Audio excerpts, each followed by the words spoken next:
Money! Money! Money! Money!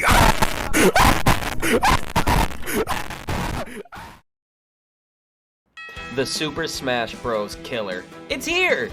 The Nickelodeon characters are here to duke it out and find out who stands out on top. This reminds me of another rivalry involving the Nicktoons. Hurry up! We're not even supposed to be on this channel!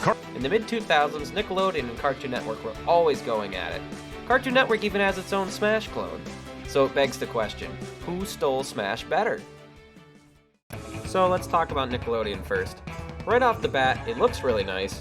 On the menu on the character selection screen, which looks glossy and nice, there's even a cool detail where they have behind the characters, they have this cool, unique design for each character.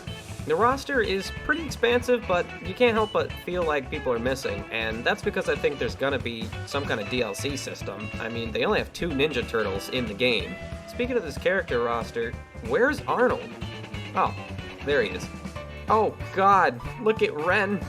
He looks like a scrotum. I mean, worse than usual. The control scheme's a little weird. You have this kind of wacky 3-button combo system where you have your basic attack, like your quick attack, has 1 button. Your special is another button, which is the usual for Smash Bros. Games.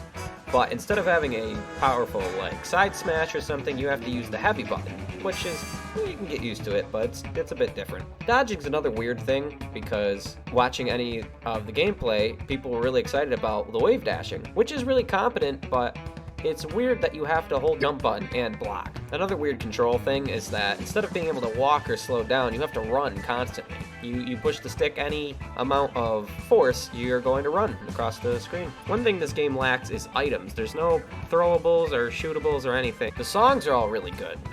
Every single one's a banger, except for the Glove World song. All the songs really kind of reflect the OST of each show that they're from. None of the characters have voice acting, but that's kind of a given in these kind of games based on a show. In the arcade mode, you have a system of versus dialogue, and it's just not even worth having in the game. It's really contrived and bad. So I guess it's good that there's no voice acting.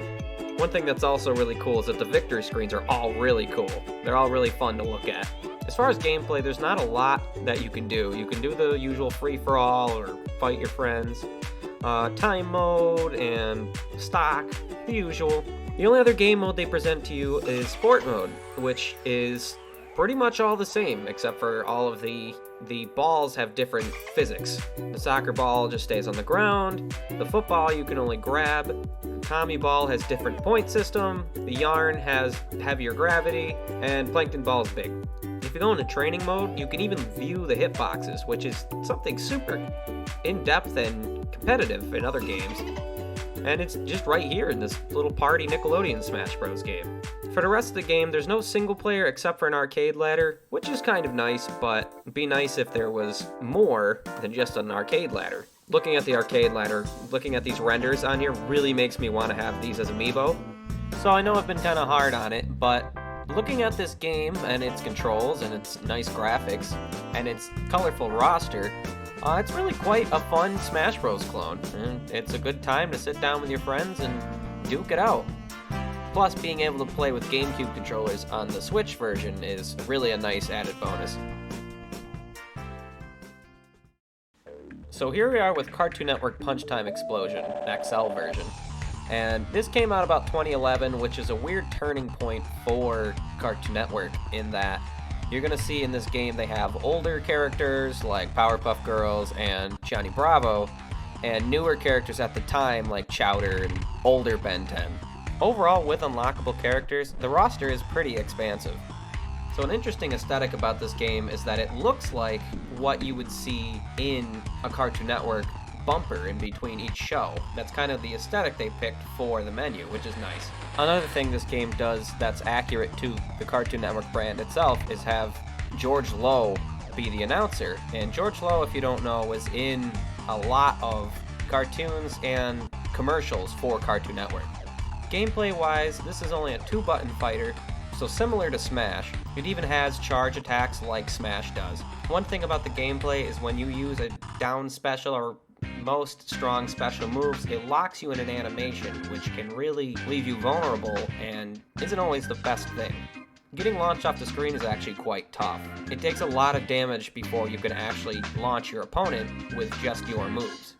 This game has a lot of items: throwables, shooting weapons, melee weapons, and most notably the assist mystery box item, similar to the assist trophy in Super Smash Bros. This is a cool item to have in a game about TV shows because you can squeeze in all these characters that people know and love, but you can't play as them.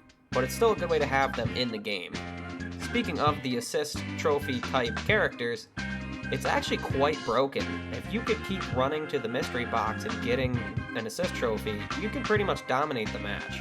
One cool thing about having the assistants, they have these cool assistant synergies where it'll mix two characters and give another powerful finishing move, basically. One bad thing about this game is that if it's a stage with hazards like lava or anything that'll hurt you that isn't another player, is they're really rough and you can even get trapped sometimes before you get launched off the screen. This game also has a system of finishing move similar to that of PlayStation All-Stars, and that's why there's these crystals always flying around the screen. As far as versus modes, you have the usual time and stock, but there's also a drones mode where you can fight NPCs, and whoever defeats the most enemies versus the other characters wins. It's honestly kind of contrived and really quite a mess, and it's not worth even playing. You have the usual arcade ladder, but one thing this game does have is a story mode, and quite an expansive story mode at that. It's the usual Subspace Emissary story where you get all the characters mashed together in a universe and they have to fight enemies. Parts of it are really fun, but then there's also parts of it that can be really buggy.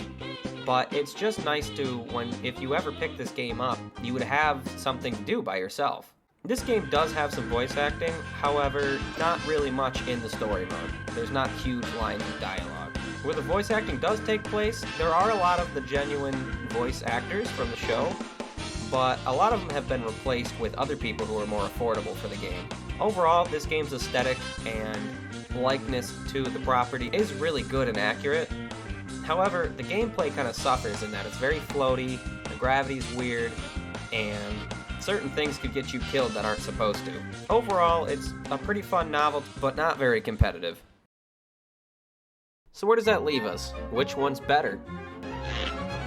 Well, Nickelodeon All-Stars has the better gameplay for sure, and the better graphics. Overall, you're going to have a better time playing this game with your friends, but you run out of things to do really quick in that game. And Cartoon Network has the aesthetic and the characters, but the gameplay is really lackluster, so I guess it's up to what you're looking for. I guess the feud between these two cartoon juggernauts will never end.